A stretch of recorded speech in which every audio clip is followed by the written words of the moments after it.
Kalau sekarang ada yang menganggap beliau seorang wali, tidaklah aneh. Orang baru sadar, orang baru ingat sama Gus Dur. Saya baca di Twitter, banyak yang berkomentar, kenapa dulu kita tidak menghadang Gus Dur ketika dilengsarkan, sekarang baru menyesal.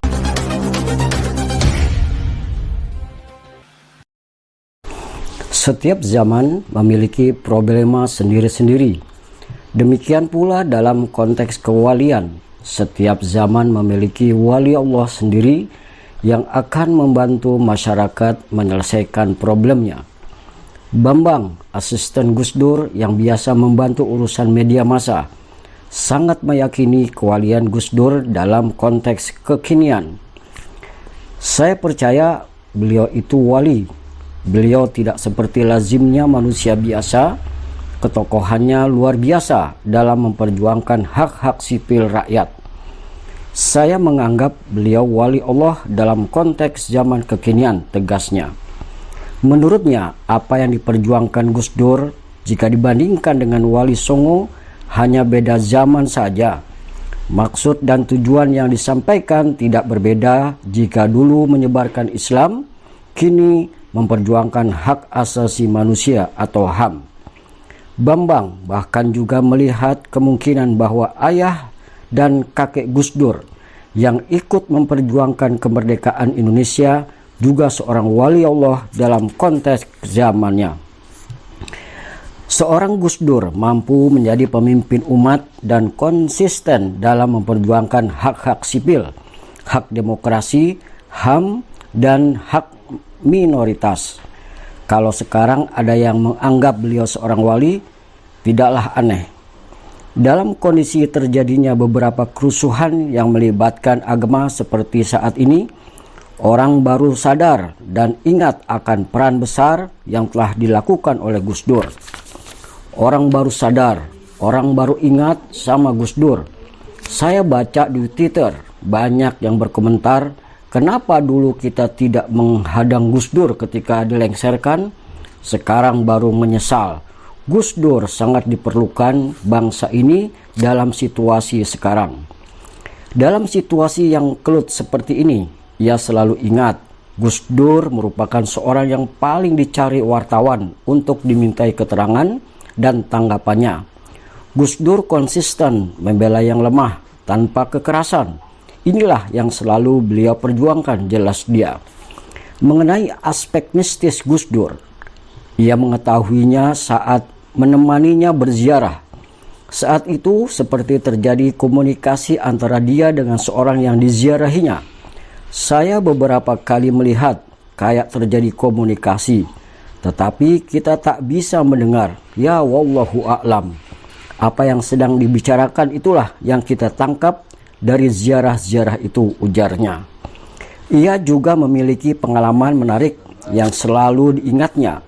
Seminggu sebelum meninggal, Gus Dur bercerita bahwa ia bermimpi bertemu Kiai Haji Hasyim Asy'ari dan diberi tugas membersihkan lantai yang kotor. Ini dimaknai beliau, bangsa ini dalam keadaan kotor. Kalau Bapak bercerita kan selalu berpikiran luas, tidak memikirkan partai, kelompok atau golongan, selalu yang diceritakan bangsa dan negara. Sayangnya tugas tersebut belum sampai terlaksana, kemudian sudah wafat, tegasnya. Dalam mimpinya tersebut, Kiai Haji Hasyim Asy'ari juga meminta agar seminggu kemudian Gus Dur datang ke Jombang, dan ternyata seminggu kemudian ia wafat dan dimakamkan di Jombang. Ini saya dengar langsung dari beliau, kata Bambang meyakinkan. Gus Dur adalah seorang wali berbagai agama. Peneliti NU asal Belanda, Martin van Brunezen, memiliki banyak pengalaman tentang beberapa aspek luar biasa dari Gus Dur. Meski demikian, ia memaknainya sebagai bagian dari kecerdasan luar biasa yang dimiliki oleh Gus Dur. Gus Dur seorang yang sangat rasionalis, tetapi secara bersamaan ia juga sangat percaya berbagai hal yang tidak masuk akal. Ia wali gaya Jawa, bukan gaya Timur Tengah. Nyeleneh, memiliki ilmu laduni, bisa mengetahui yang orang lain tidak tahu. katanya ketika ditemui penulis di gedung PBNU. Dalam beberapa kali kesempatan diskusi, ia sering melihat Gus Dur tidur, tetapi kemudian ia bangun sebentar dan melontarkan pertanyaan yang pas, lebih cerdas dari pertanyaan yang lain yang menyimak dengan tekun. Suatu kali ia juga pernah meminta Gus Dur untuk memberi kata pengantar buku yang ditulisnya. Ketika itu Gus Dur sudah tidak bisa melihat dan ia yakin tidak ada orang yang membicarakan bukunya untuk Gus Dur sebagai bahan penulis kata pengantar. Namun ia mampu menulis kata pengantar yang isinya persis seperti yang dimaksud dalam kandungan isi buku tersebut. Penjelasan saya, ia orang yang sangat cerdas, punya daya ingat luar biasa, paparnya. Sebagai gambaran atas kecerdasan Gus Dur, ia mengungkapkan dalam kunjungannya ke berbagai pesantren di Jawa, Gus Dur bisa mengingat nama-nama yang ia datangi sampai hal-hal detail dan tidak pernah salah. Ia selalu dengan akrab menanyakan aspek keluarga para kiai sehingga hubungannya menjadi sangat intim dan pribadi.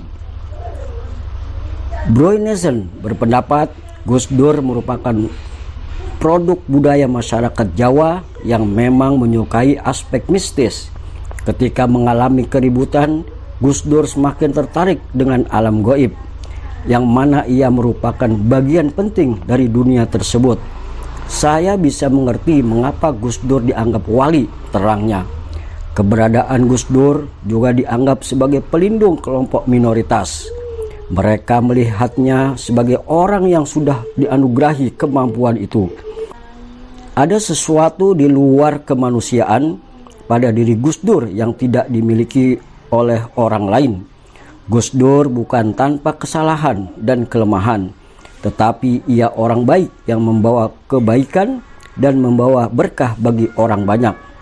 Saat menjelang reformasi, ia bertemu dengan seorang keturunan Cina yang sangat percaya Gus Dur akan melindungi. Padahal mereka tahu Gus Dur adalah orang yang memimpin ormas Islam terbesar di Indonesia. Ia juga pernah bertemu seorang pendeta Katolik yang mengatakan Gus Dur itu dianugerahi kelebihan yang luar biasa oleh Allah, karena dalam agama Katolik juga mengenal konsep kewalian. Demikian, wallahul muwaffiq ila aqwamit thoriq. Wassalamualaikum warahmatullahi wabarakatuh.